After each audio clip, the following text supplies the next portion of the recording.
Welcome, everybody, to another episode of Zeke-ollege Football. I'm your host, Zeke Kransdorf, and it should be a really, really fun episode. And it's fitting that the song that led us into this show, if you're listening live on WJMF radio, was Changes by Tupac.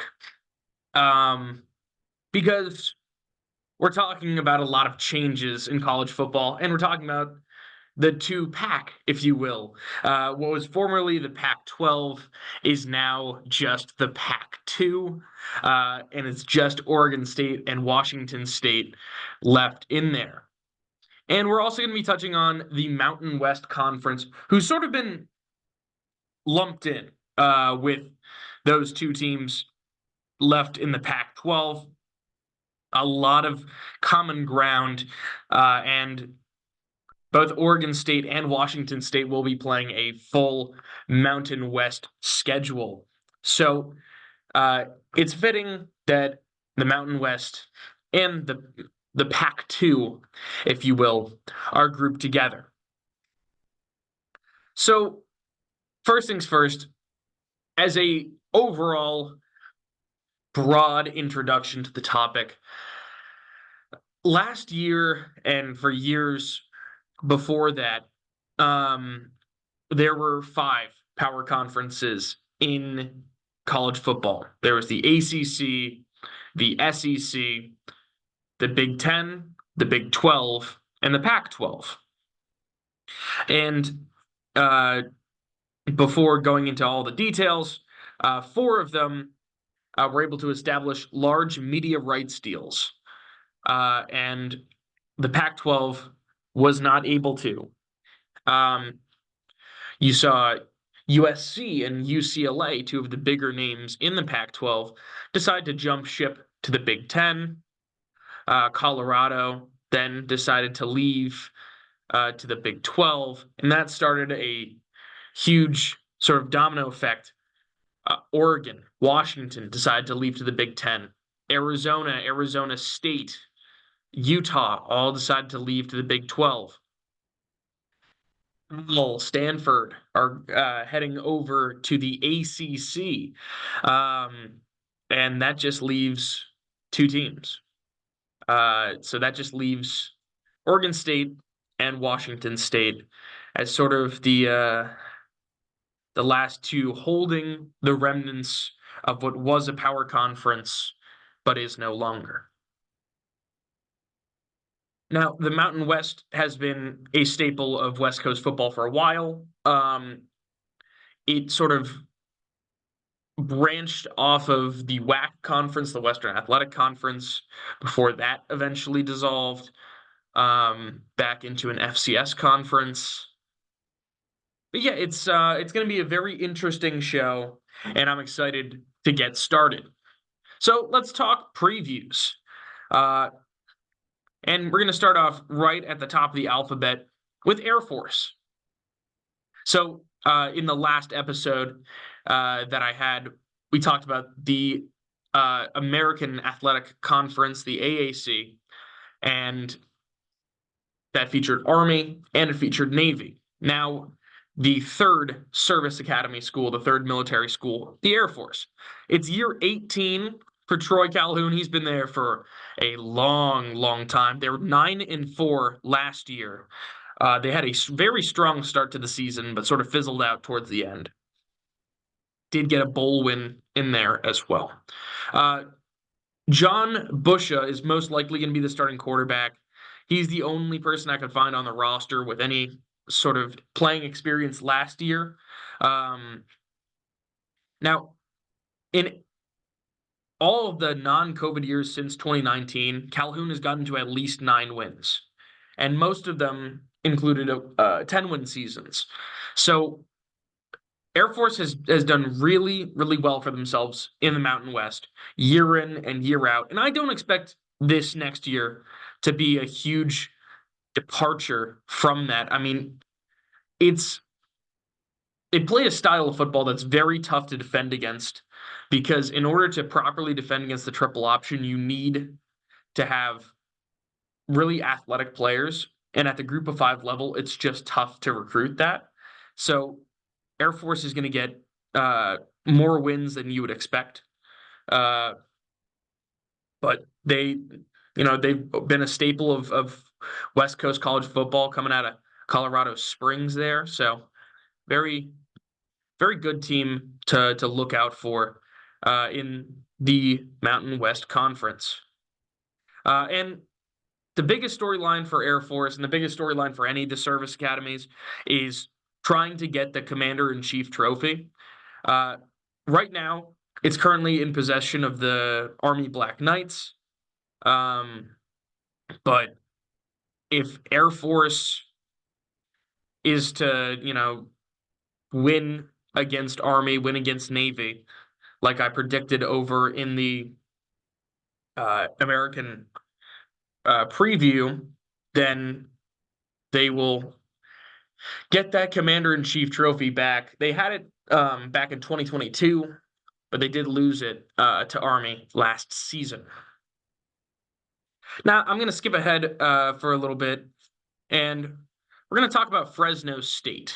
So it's year 6 for Jeff Tedford at Fresno. They were 9-4 last year with a bowl game victory over New Mexico State. They just weren't really active in the transfer portal almost at all. Mikey Keene will be back at quarterback. Leading rusher Malik Sherrod's going to be back. It's going to be a very similar team to last year. Just consistent football coming from Fresno State. They've been a very solid team, very good team even, for many years now coming out of the Mountain West, and I don't expect this to be any different. But we'll get to that a little further on when we get to the actual predictions side of it. Let's skip ahead to Hawaii. The Hawaii Rainbow Warriors. It's year 3 for Timmy Chang. They went 5-8 last year. They play 13 games sometimes, mainly just because there's a whole rule called the Hawaii rule where because of the travel costs for teams to play at Hawaii and for Hawaii to travel to the mainland, so on and so forth, they get an extra game to sort of make up some of that revenue. Either way, 5-8 last year. But they're returning their quarterback. Braden Shager is going to be back.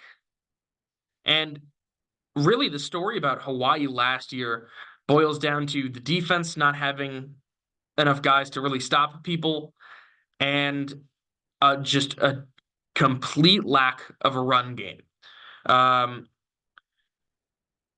Like the stats on Hawaii's run game are pretty sad, to say the least.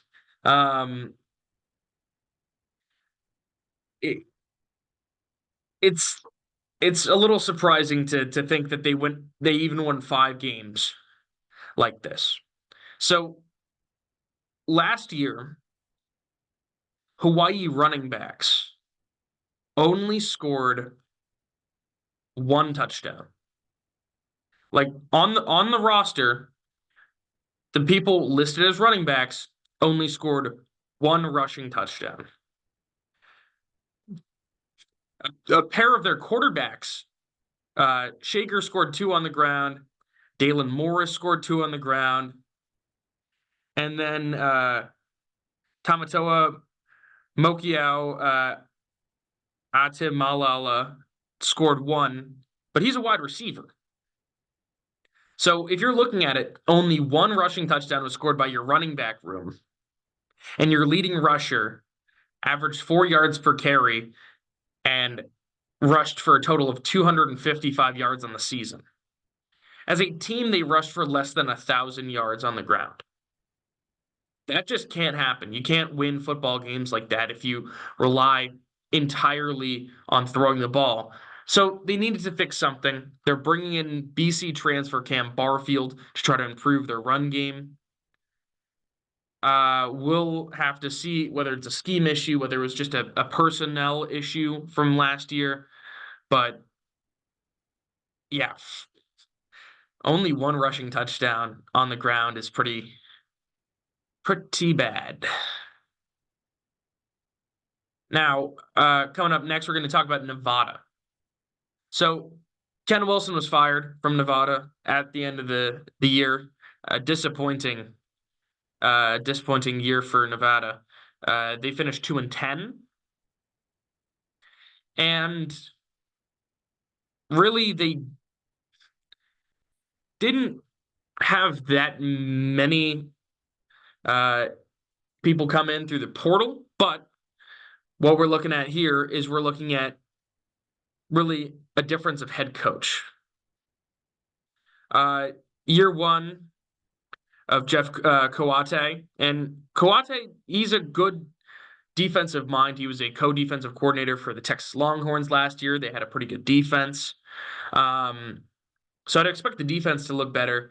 And the biggest story for Nevada, I would say, is their quarterback situation. They brought in a guy in the transfer portal from Nebraska, Chubba Purdy, Brock's younger brother. He transferred in, and he's going to compete for the quarterback job. I would expect him to honestly win the quarterback job. He was just a better player last year uh, than Brendan Lewis was. So I think he's probably gonna win the starting job over there. I would be more surprised if he didn't than if he did. Next up, New Mexico. New Mexico, another school that fired their head coach. There was a lot of head coach turnover in the Mountain West this year. So it's going to be year one for Bronco Mendenhall, probably one of my up there with one of my favorite names for a head coach in all of the FBS. Right up there with Biff Poggi of Charlotte. But yeah, year one for Bronco Mendenhall. They went 4-8 last year under Danny Gonzalez, and a huge amount of the players entered the transfer portal. So there's a lot of roster turnover as well. There's going to be a new quarterback, Devin Dampier. He's going to be the starter. He came in last year as a highly touted freshman, so he's got a year under his belt now and will look to improve. Eli Sanders and Javen Jacobs. So an Iowa State running back in Sanders and an Arizona State running back in Jacobs was brought in to replace a lot of running back production left in the portal, specifically from Ja'Cory Krosky-Merritt, as he transferred away from the program. So New Mexico is one of those teams where I feel like they've been okay for a couple years. Not good, but not truly cellar-dwelling awful. And it's gonna be a rebuild, but Mendenhall's proved himself as a good coach in the past. So I would expect the program to be in good hands with him. Formerly a Virginia coach, stepped away due to health reasons, but he is back. Next up, San Diego State. So it's going to be year one for Sean Lewis there. 4-8 last year. And the biggest thing for San Diego State is the fact that they are going to have a big hole at the quarterback position. Jalen Maiden,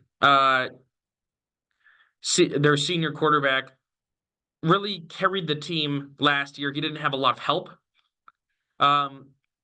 2,000 yards passing. He was also the team's leading rusher last year as well. He graduated. So they're going to have to find someone else to really step up and make a difference for them.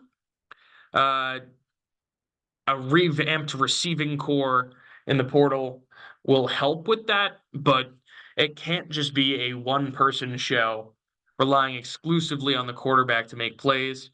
Um, and speaking of quarterbacks, they have two people who are going to be competing for the starting role. AJ Duffy coming over from Florida State, and then Tobin Odell, who is the incumbent starter. Um, so Sean Lewis, good coach, great offensive mind, was the offensive coordinator for Colorado last year, and has previously coached Kent State before that. So it should be there should be a little bit of regression for San Diego State. When you lose a talented player like Jalen Maiden, that's what's going to happen. So after that, let's talk about Utah State. So it's year 4 for Blake Anderson. He came over from Arkansas State. Uh, Utah State is a couple years removed from winning the Mountain West title. And the grace period for Blake Anderson sort of running thin. 6-7 last year, and not a lot of improvement either. They did get some quarterbacks from the transfer portal, which is that's a solid get, but I'm not really loving the pickups that they had. Bryson Barnes coming over from Utah. It's always good to get someone from an in-state rival, but you got a player who was sort of carried by the team around him last year, and their other quarterback that they brought in has a very similar experience as well. So they also brought in Spencer Petras from Iowa.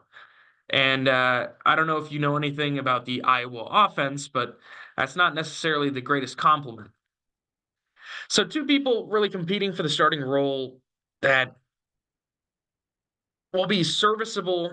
They're both coming over from the Power 5 or now Power 4 level, but neither one of those players is really someone that I'm, you know, excited for if I'm Utah State.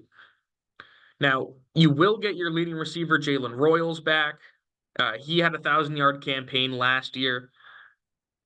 But I would say the biggest storyline is one that does come with a quarterback, but not one who's on the roster anymore.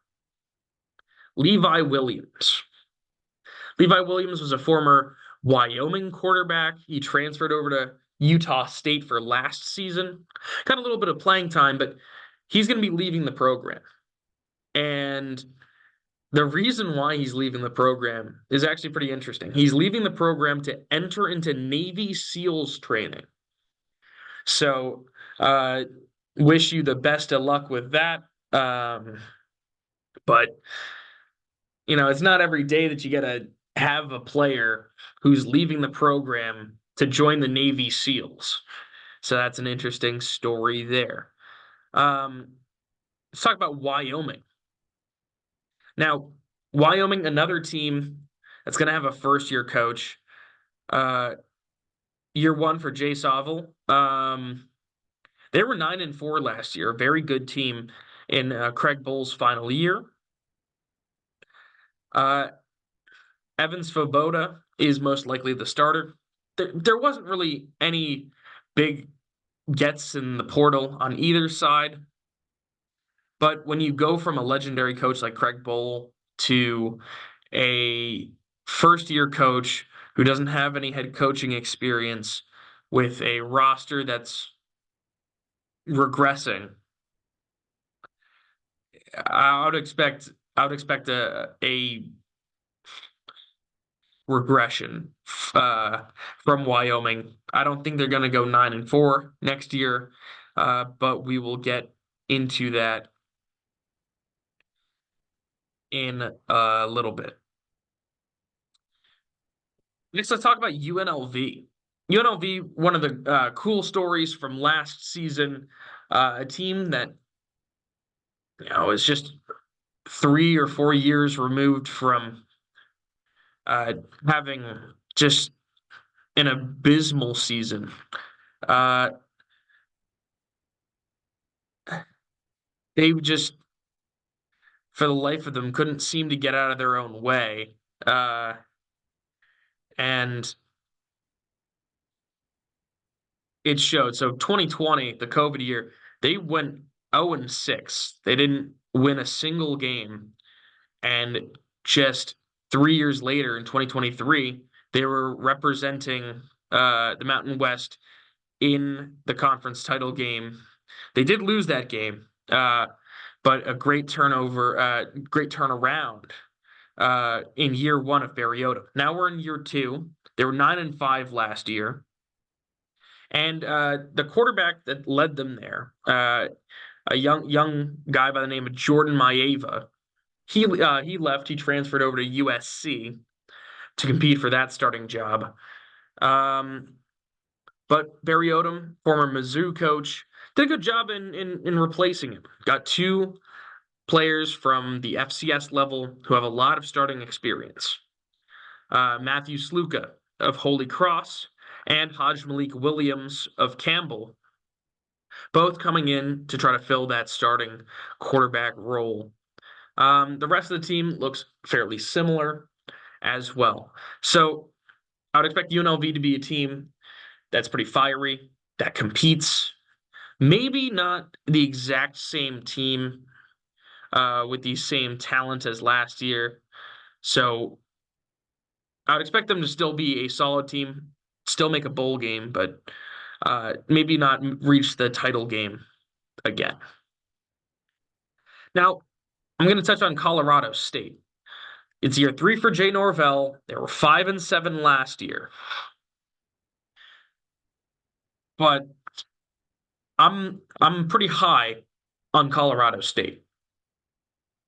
Now, they weren't very active in the portal, but the Rams have improved every single year of the Jay Norvell experience. They were 3-9, now 5-7, and I'd expect that trend to sort of continue because this is what Jay Norvell does. When he was at Nevada, he built that program up, and now at Colorado State, he's doing the same thing. Now, the Rams are most likely going to start Braden Fowler Nicolosi again. And the biggest thing for Fowler Nicolosi is to limit those turnovers. He had a lot of them last season, and that's one of the reasons why Colorado State struggled a little bit.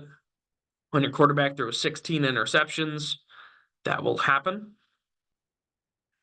But Fowler Nicolosi was just a freshman, so if you trust that Jay Norvell knows how to coach quarterbacks, he made Carson Strong look like an NFL type quarterback. There was some issue with his knee, so he could have been an NFL quarterback, I suppose. But Norvell does this sort of thing, and I'm putting a lot of trust there. They played very competitively against Colorado in the Rocky Mountain Showdown last year, took that game to 2 overtimes against a team that was at the time ranked.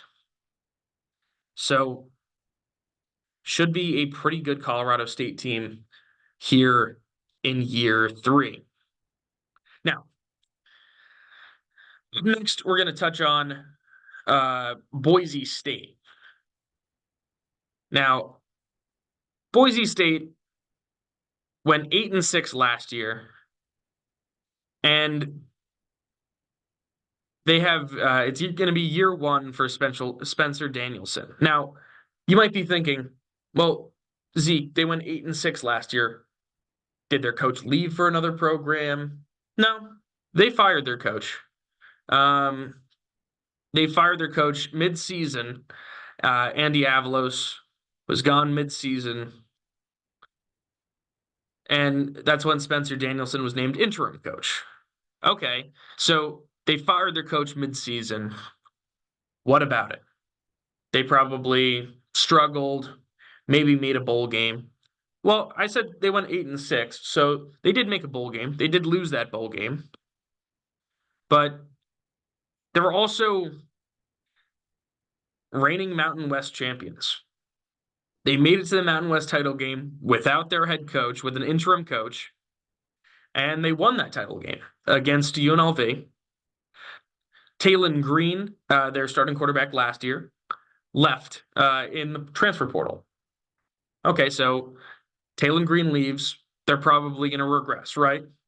Well, not necessarily. They brought in a talented five-star quarterback, Malachi Nelson from USC. He's coming in via transfer portal to play for Boise State. And they still have who is arguably the best player in the entire conference, running back Ashton Genty. So the Broncos are absolutely a team to look out for. Genty had 14 rushing touchdowns last year, averaged 6.1 yards a carry, put up over 1,300 yards on the ground. He's back. You put Malachi Nelson into that equation, all of a sudden you're looking at a very dangerous team with a coach who already has won a Mountain West title under his belt before he was even named the head coach. So, needless to say, I'm pretty high on Boise State. Now let's talk about those two PAC2 teams, and then we can get into the actual predictions side of it. Washington State. It's year 4 for Jake Dickert, 5-7 last year. Now, their quarterback battle is going to be John Mateer, and then and he's going to be facing off against Zevi Eckhouse. Now, Eckhouse, for the Bryant listeners out there, very familiar name. I've called his name a bunch on the Bryant football broadcasts because Eckhouse was a 3-year starter for the Bulldogs before he has transferred over to Washington State. So we wish him the best. Best of luck. He does hold almost every single program passing record here in Smithfield, Rhode Island. Now, biggest losses in the portal have to be Cam Ward, who was the starting quarterback last year. People initially thought he was going to go to the NFL draft, but he chooses to transfer to Miami instead. And then Josh Kelly, who is a great wide receiver for them, transferring to Texas Tech. So those two transfers, those two big losses in the portal. Now, good news if you're Washington State, your schedule does get easier. It's going to be a lot easier to take some wins off of teams like Utah State rather than Utah, or teams like Wyoming rather than USC. So schedule does get a little easier than playing a full Pac-12 schedule. So 5-7 might not be the same record that they have this year. And lastly, we're going to talk about Oregon State. Now, Oregon State's a very interesting team. They're the team that I'm representing with my jersey of the day.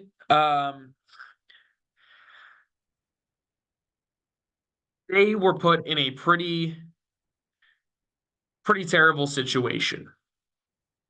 Going into the final game of the season, a rivalry game against Oregon, the Civil War, right before that game, their head coach, Jonathan Smith,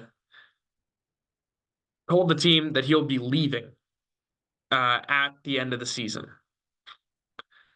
And they got blown out by Oregon, and Jonathan Smith left for Michigan State.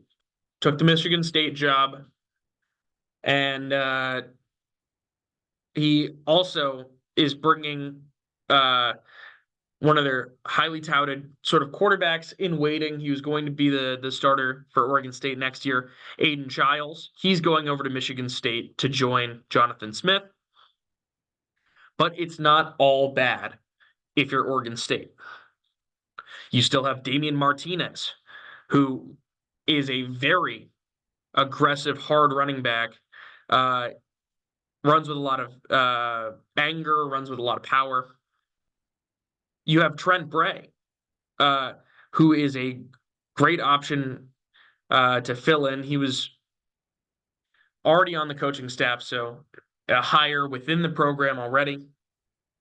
And this is a team that went 8-5 last year, playing a tough schedule. Yes, they had DJ Zeke-ollege, who transferred over to Florida State.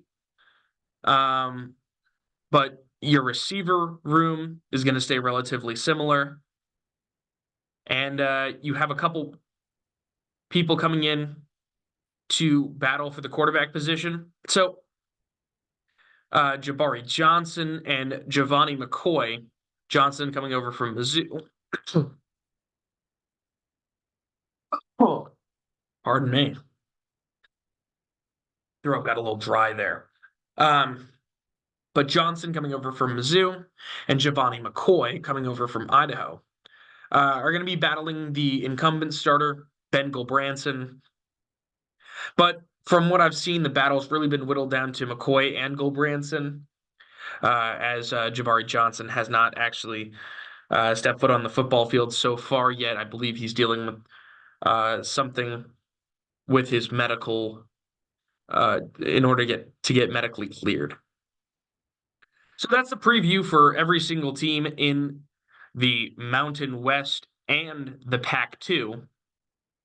Let's get into the actual predictions side of this. And we're going to start off with we'll start off with Air Force. So in week 1, they're facing off against Merrimack. I think they win that one. They're also playing host to San Jose State in week 2. I think they win that one as well. And then in week 3, they play host to Baylor. I think they'll lose against the Baylor Bears in week 3. Then after their bye week in week 4, they travel on the road at Wyoming. I think that's a victory. They host Navy. I think they win that one. They travel on the road at New Mexico. I think that's a victory.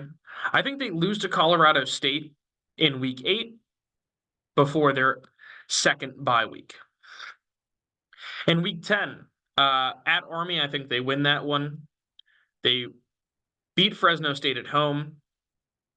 They'll lose to Oregon State at home before going on the road and beating Nevada and San Diego State to finish 9-3 on the season.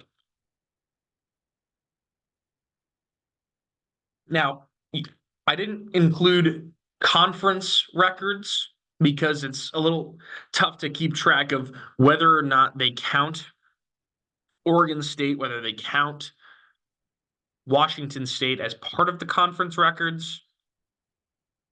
So I'm going to just give my general predictions in that sense before that. If they count those teams as part of the conference records, then I can make an addendum post with that included. Pardon me, my goodness. Got a little cough today.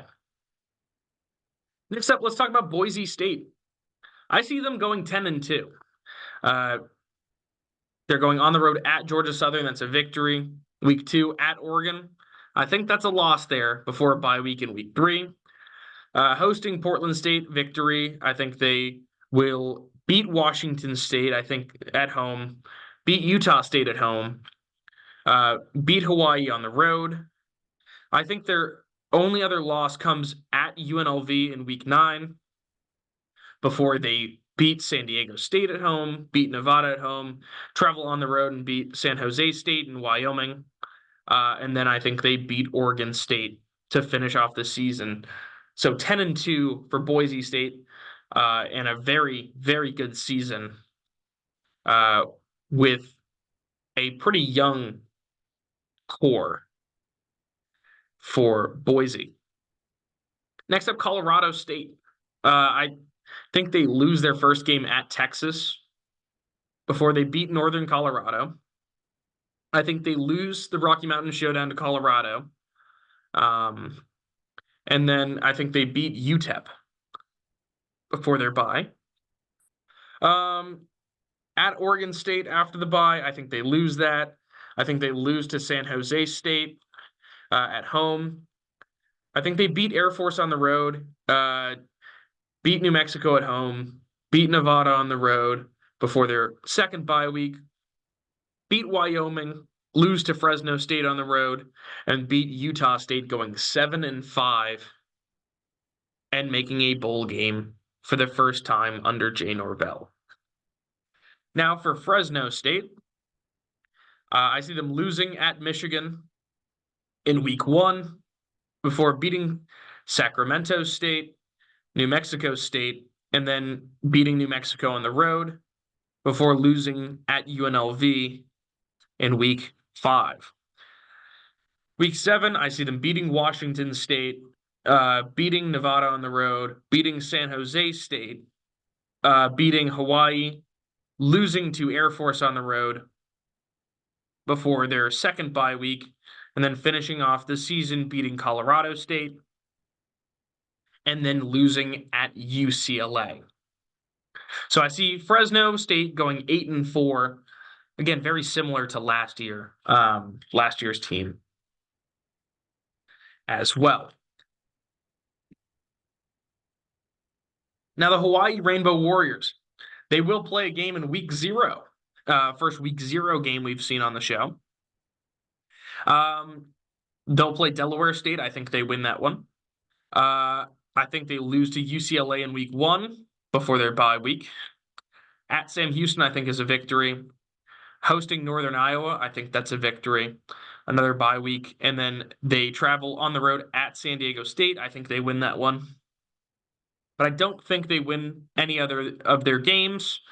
That's a loss to Boise State at home, loss on the road at Washington State, loss to Nevada at home, loss to Fresno State on the road, loss to UNLV, loss to Utah State, and then finally a loss to New Mexico to finish off the season 4-8. Now for Nevada, they're also playing a week 0 game. They're facing off against SMU, newly minted ACC team SMU. What a crazy world we live in. I think they lose that game. Week 1 at Troy, I think that's a loss. I think they beat Georgia Southern at home. They lose on the road at Minnesota before beating Eastern Washington and having a bye week there. And then at San Jose State, I think they lose that one. At Oregon, or hosting Oregon State, I think they lose. Hosting Fresno State, I think they lose. On the road at Hawaii, I think they win that one. But Colorado State's going to be a loss. Boise State's going to be a loss before another bye week. And then hosting Air Force, I think, is a loss. And then at UNLV is going to be another loss, finishing 3-9 on the year. Oh. Now let's talk about New Mexico, the Lobos. They also have a week 0 game. So they'll play Montana State. I think they win that one. I think they lose at Arizona before their bye week. At Auburn is a loss. Hosting Fresno is a loss. At New Mexico State, I think they lose that one before another bye week. And then loss hosting Air Force before beating Utah State on the road, losing to Colorado State on the road, beating Wyoming, losing to San Diego State on the road, and then a loss against Washington State at home, and finishing off the season with a victory hosting Hawaii. So I see them going 5-7 on the year, which is an improvement. Not by much, but it is an improvement. Now for San Diego State, Texas A&M Commerce, I see that as a victory, and then Oregon State loss at California is a loss for a bye week at Central Michigan. I see them winning that one. Then they will host Hawaii. I think they lose that game. At Wyoming, I think they lose before another bye week. Game against Washington State, I think they lose that one. At Boise State, another loss. New Mexico hosting it, I think they lose that. At UNLV, I think that's another loss. I think they beat Utah State on the road, and they will lose to Air Force going 3-9. I just don't think they have the talent on the roster to really compete here in year one for Sean Lewis. Again, a lot of production left in the draft there. San Jose State. I see them beating Sacramento State in week 1, losing at Air Force, beating Kennesaw State in week 3. Week 4, I think that's a loss at Washington State before a bye week. And then they'll go on a three-game winning streak against Nevada on the road at Colorado State and Wyoming before falling to Fresno State on the road, Oregon State on the road, and Boise State at home. I think they pick up a victory against UNLV at home before losing to Stanford. I see them going 6-6. And I've just realized I forgot to talk about San Jose State in the preview. So let me do that. San Jose State, year number 1 for Ken Nui Matalolo. They went 6-7 last year. Now, Nui Matalolo is a former Navy head coach, but supposedly they're not going to be running the triple option. So it's going to be Jay Butterfield starting at the quarterback position, Chevin Cordero graduating. And they definitely lost some pieces in the backfield. So they need a couple players to step up at running back, but there's also the spring transfer portal window as well. Nui Matalolo is a very good coach. It's a good hire for San Jose State.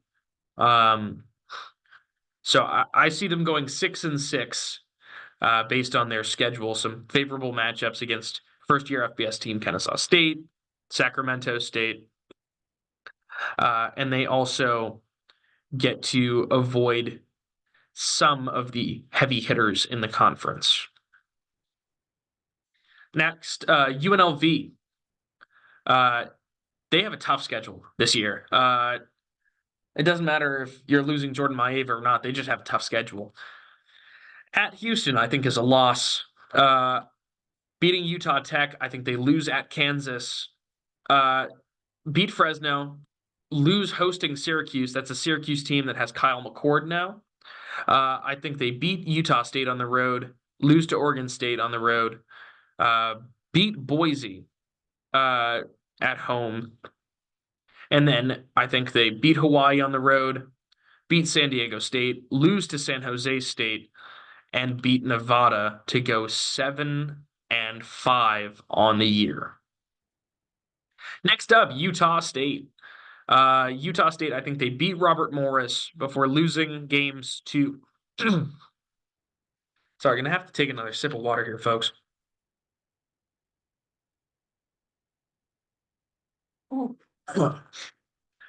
So they beat Robert Morris before losing at USC and losing at home to Utah. I think they beat Temple on the road before their bye week. Losses to Boise State on the road, UNLV at home, New Mexico at home, before they beat Wyoming on the road, another bye week, and then a loss at Washington State, beat Hawaii before losing to San Diego State and Colorado State on the road to finish off a season 4-8.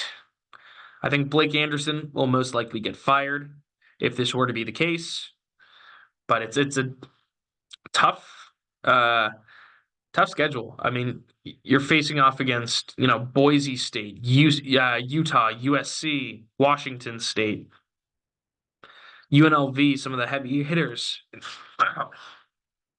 in the conference, including Colorado State down there in the final game as well. Well, yeah, I don't.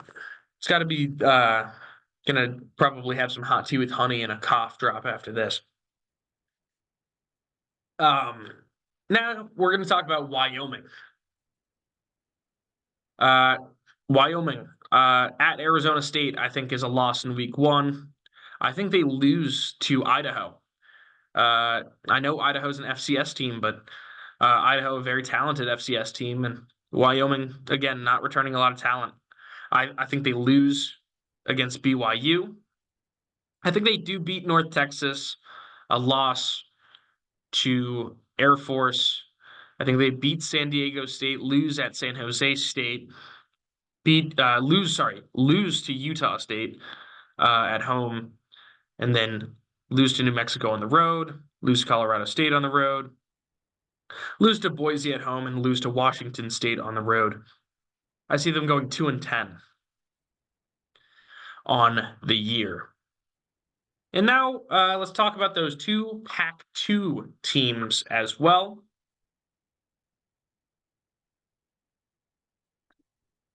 Washington State, I see them beating Portland State in week one before losing to Texas Tech and losing to Washington on a neutral field. I see them beating San Jose State, losing at Boise State before their bye week. After their bye, I see them losing at Fresno State, beating Hawaii, beating San Diego State for another bye week. And then in the final 4 weeks, I see them beating Utah State, beating New Mexico on the road, losing to Oregon State in the big PAC2 rivalry, and beating Wyoming, going 7-5 on the year. Next up, Oregon State. Final team that we're covering today. I see them beating Idaho State in week one, beating San Diego State on the road. Oregon, I see them losing that game in the Civil War. Against Purdue, I see them winning that game. Not very high on Purdue, but we'll get to that before a bye week. Colorado State, I see them winning that. At Nevada, I see that as another win. UNLV, I see that as a win. At Cal, I think is a win. And then another bye week before they play San Jose State, I see that as a win. At Air Force, I think they win that. I see them beating Washington State before a big showdown against Boise State, and I see them losing on the blue turf of Albertson Field. So those are my predictions for the Mountain West. I appreciate you guys sticking by through this entire episode. I don't know why. I just have a little bit of a tickle in my throat right now. But I appreciate you listening to the episodes regardless. If you agree with what I have to say, if you disagree with what I have to say, feel free to drop a comment down below. Or if you're listening to this live and you just want to help out the show, comments help with engagement. You can also DM me or follow me on Instagram at Zeke.ollege football. That is ZEKE.OLLEGE FOOTBALL. So that would also help promote the show a little bit more. But other than that, that's all I have prepared for you today. I will be recording a secondary sort of, not a preview prediction episode, but talking about some other things in college football. I'll record that one tomorrow. So be on the lookout for a couple uploads on the YouTube channel. So if you see me posting a lot, don't be alarmed. I didn't get hacked. It's just I've got a couple more things that I want to talk about. But I still want to get these prediction and preview episodes out in a timely manner and stick to the schedule that I made for myself. So, without further ado, thank you. Hopefully, you enjoyed the episode, and I will see you all next time on Zeke-ollege Football. Stay safe, everybody.